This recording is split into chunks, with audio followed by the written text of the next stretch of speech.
One drop of water just generated over 140 volts of electricity. A single drop, falling onto a coated sheet of glass, produced enough of a jolt to flash 100 LED bulbs at once. That is not a typo, and it happened on a lab bench in Hong Kong, published in the journal Nature. But the number that stopped researchers cold wasn't the voltage. It was what that pane of glass pointed to next. Because China isn't trying to light a bulb with rain, it's trying to turn every window into a generator. Let's start with the drop itself, because the numbers on it sound invented. The work was led by Wang Xuankai, then at City University of Hong Kong, alongside the Beijing Institute of Nanoenergy and Nanosystems, under the Chinese Academy of Sciences. They released a single droplet of about 100 microliters, a tiny fraction of a teaspoon, from a height of just 15 centimeters onto a small piece of specially coated glass. That one impact produced over 140 volts. The current it kicked out was strong enough to light 100 small LED bulbs at the same instant. The instantaneous power density they measured hit 50.1 watts per square meter, which the team reported as thousands of times higher than earlier devices built to do the very same job. And all of it was happening on a clear glass substrate. There was no solar cell underneath it, and no battery hidden in the frame. Just a sheet of glass and a drop of falling water. It's worth pausing on that 140 volts for a second, because 140 volts sounds impossible coming from a single bead of water. That is more than the voltage running through the outlet in your wall. But voltage on its own is only half the story. The energy in that pulse is minuscule, because it lasts a fraction of a blink and there's almost no current flowing behind it. The pressure is enormous. The actual amount of energy moving is tiny. That gap between a scary-sounding voltage and a very small amount of real energy is going to matter enormously later on, so tuck it in the back of your mind. So how does water, of all things, throw off 140 volts? The whole thing hinges on a material called PTFE. You already know it as the slippery non-stick coating on a frying pan. But to a physicist, PTFE belongs to a special family called electrodes, and that is where the magic lives. An electret is to electric charge what a magnet is to magnetism. It holds a quasi-permanent charge, locked into the material, just sitting there, waiting. In the Hong Kong device, a thin PTFE film sits on top of a transparent electrode.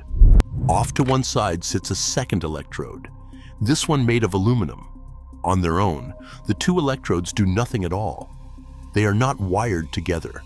There is a gap between them, and across that gap, no current can flow. Then a raindrop lands. When the drop hits the surface and spreads out flat, it does something clever. It physically reaches across and touches both electrodes at once. The water itself becomes the missing wire.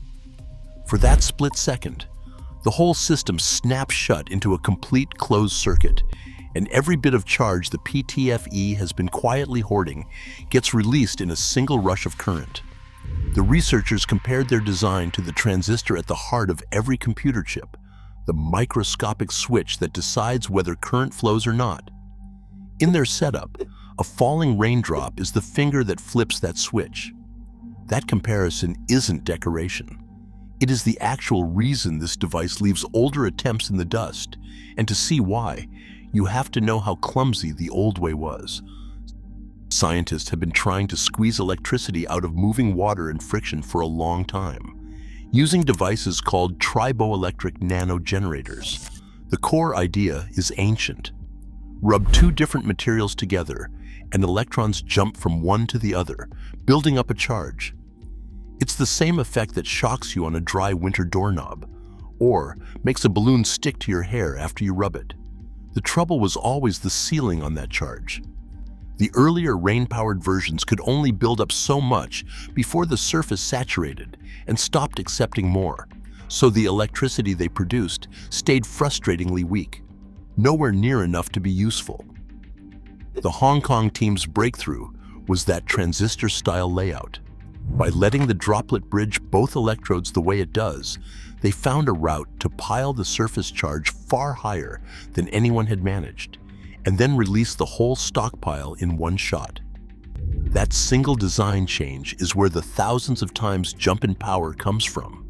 The design didn't create new energy out of nowhere. It just stopped throwing almost all of it away. It helps to know this device isn't a one-off trick sitting alone in a corner. It belongs to a whole family of generators built on that same rub and charge effect, and other members of that family are already pulling usable electricity out of ocean waves, factory floor vibrations, and even the footsteps of people walking through a train station. Rain hitting a window is just one of the newest and most eye-catching members of that lineup. So the underlying physics was never really the gamble here. The hard part was making it clear enough, tough enough, and connectable enough to actually bolt onto the side of a building.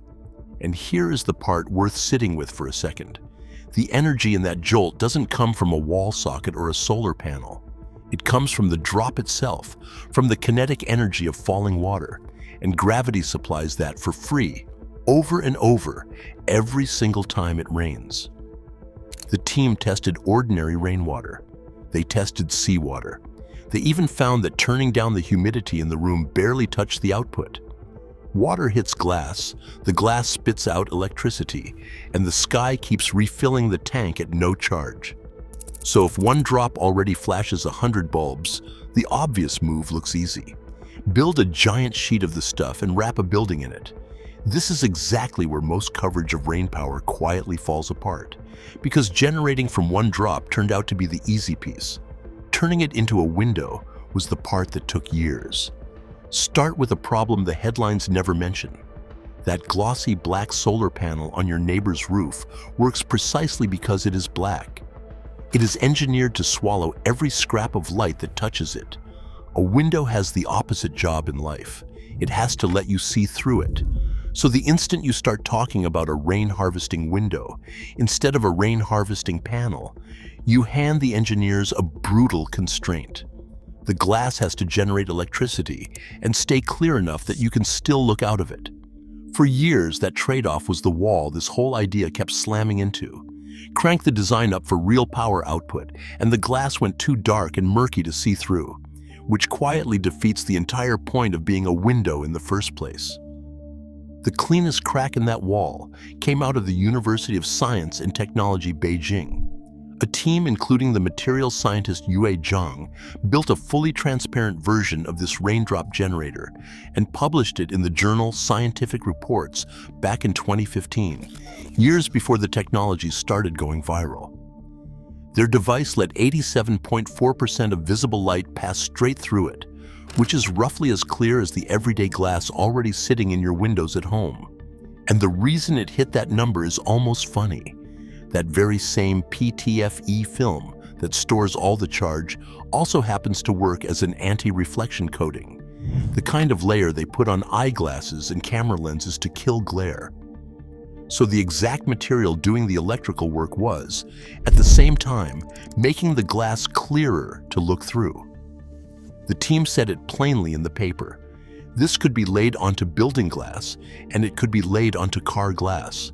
They weren't describing a curiosity locked in a drawer. They were describing actual windows and actual windshields. And clarity is the whole ballgame here, because it decides where you are, even allowed to put the thing. An opaque power film is stuck up on a roof, competing against dirt-cheap ordinary solar panels it will probably lose to. The moment you can see straight through it, though, it can go places a solar panel could never follow.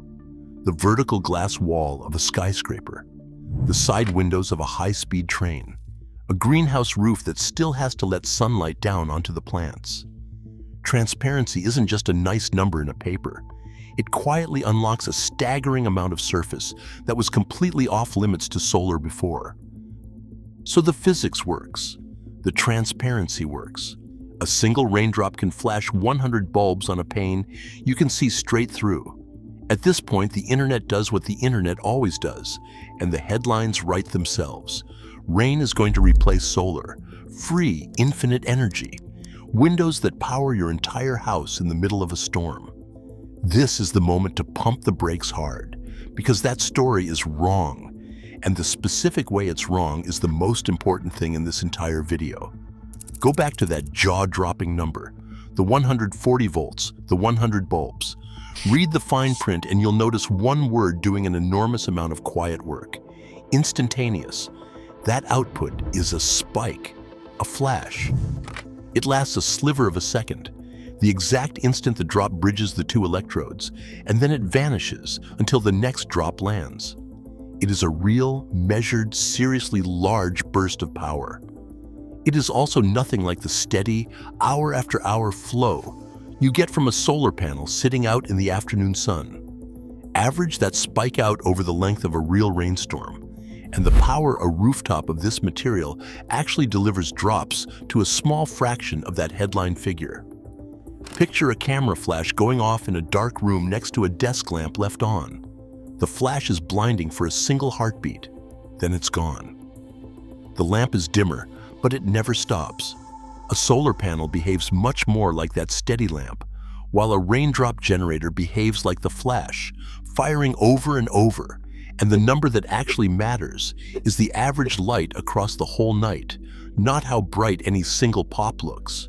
So no, a rainy window is not about to run your air conditioner tonight. When someone quotes you that peak voltage and goes quiet about the average, they are handing you the flashiest number and skipping the one that decides whether any of this is practical. None of that makes the technology useless, though. The catch is that its real strengths look nothing like what the viral posts promise. A quick pulse of power right at a window is close to perfect for the small self-powered sensors that smart buildings are starting to run on, the little devices that track rainfall, watch a facade, or trip a switch, all without a wire snaking to them, or a battery somebody has to climb up and replace. It suits off-grid spots. It suits the wet, gray climates where ordinary rooftop solar quietly underperforms for months on end. The realistic promise here isn't a house running entirely on raindrops. It's a world where a lot of small things quietly power themselves off weather that used to be thrown away, and where a rainy day stops being dead time for a building's energy system.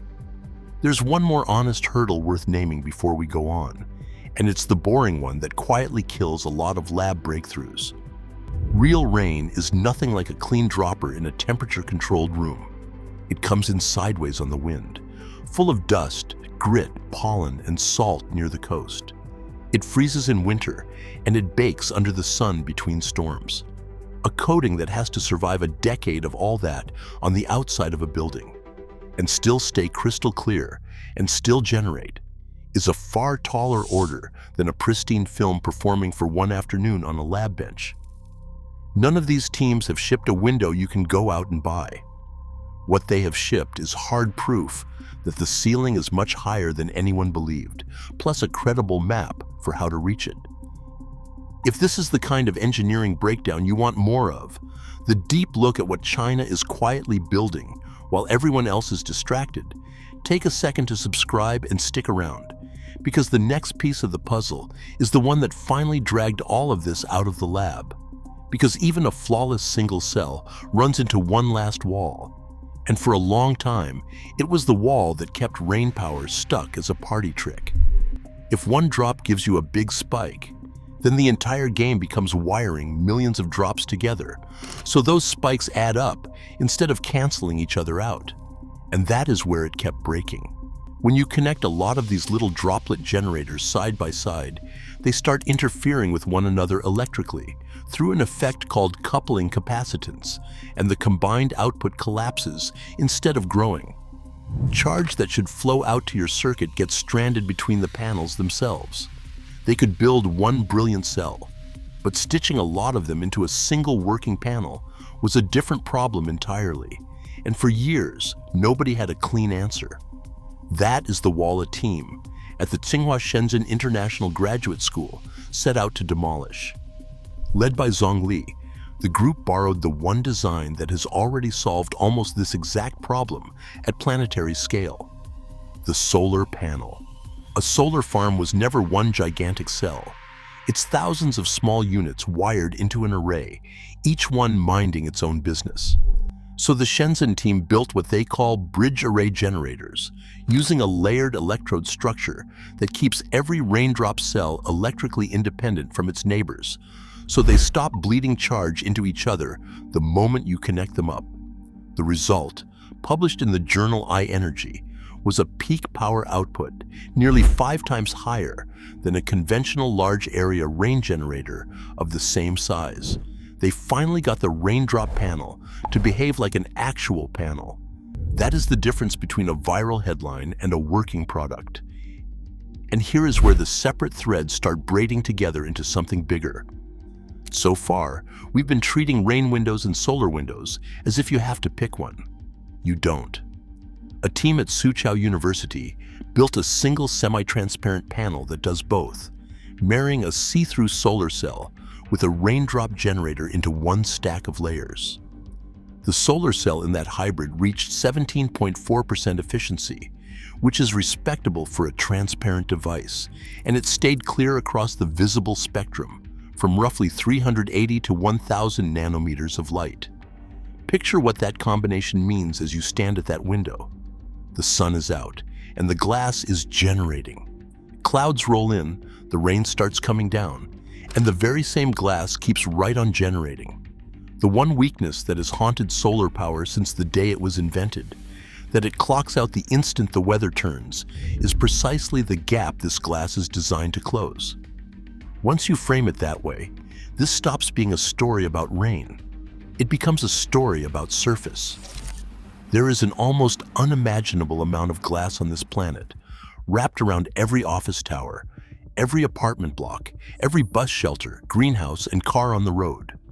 Nearly all of it just sits there doing a single job, keeping the weather on the outside. The entire bet behind this research is that every one of those surfaces is a power plant that simply hasn't been switched on yet. And a bet that size tells you to stop staring at the raindrop and start looking hard at who is placing it. Trace the names on these papers, and a pattern jumps straight out. City University of Hong Kong, the University of Science and Technology, Beijing, Tsinghua, down in Shenzhen, Soochow University over in Suzhou, and running through several of these teams, the Beijing Institute of Nanoenergy and Nanosystems, home to Wang Zhonglin, the physicist widely credited as the father of the Triboelectric nanogenerator, the entire category of device this whole field is built on. This is not one lucky lab catching a headline. It is a coordinated national effort, and you can read it right there in the acknowledgments of the papers, funded through programs like China's National Key Research and Development Program and the National Natural Science Foundation of China. The Chinese state is not sitting back to see whether rain power pans out before it commits. It is paying to invent the field from the ground up, one institution handing the baton to the next. And to see why that matters, you only have to look at what already happened with ordinary solar. According to the International Energy Agency, China's share of every single manufacturing stage of the world's solar panels, from the raw polysilicon all the way to the finished module, now sits above 80%, and for the core materials, it's climbing toward 95%. The West spent a decade waking up to the fact that whoever builds the panels controls the clean energy transition, and by then, the factories were already gone. Now watch the same movie start over, one generation of technology further ahead. The country that already makes 4 out of 5 solar panels on Earth is quietly locking down the patents, the materials, and the people for the next kind of surface, the one that keeps generating in the exact weather where today's panels give up and go dark. And the West is only now scrambling to respond. Washington has started slapping steep tariffs on Chinese solar materials, trying to rebuild an industry it let wither 2 decades ago. But those tariffs are aimed squarely at the technology of today. The labs in this story have already moved on, working on the surface that's meant to make that technology look old. And there is no tariff yet written for a window that hasn't gone on sale. Think about the scale for a moment. Think about how much glass goes into a single new skyscraper. Then multiply it by every city still being built across Asia, Africa, and the Middle East over the coming decades. Whoever ends up owning the science of turning passive glass into an active generator owns a quiet cut of every one of those buildings before the first beam is even raised. That is the layer the rainy window headlines skip completely. This isn't a fun weather gimmick. It's an early move in a much larger contest over who supplies the surfaces the future is built out of. And it is being played in Shenzhen and Beijing, while most of the coverage is still gawking at one glowing drop of water. So, circle back to that drop. The single bead of water falling 15 centimeters onto a sheet of glass in a Hong Kong lab, throwing off 140 volts. On its own, it really is close to a magic trick, and truthfully not a great deal more than that just yet. But it was never meant to stand on its own. It's the opening line of a much longer plan, and the honest version of that plan is bigger and quieter than free energy. China is racing to make sure that no drop of water and no sheet of glass anywhere in a city is ever left sitting idle again. And the very next window in that plan doesn't just make power when it rains. It cools the entire building while it does it.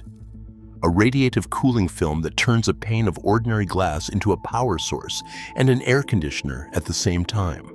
And when engineers ran the tests, the numbers it handed back caught them completely off guard.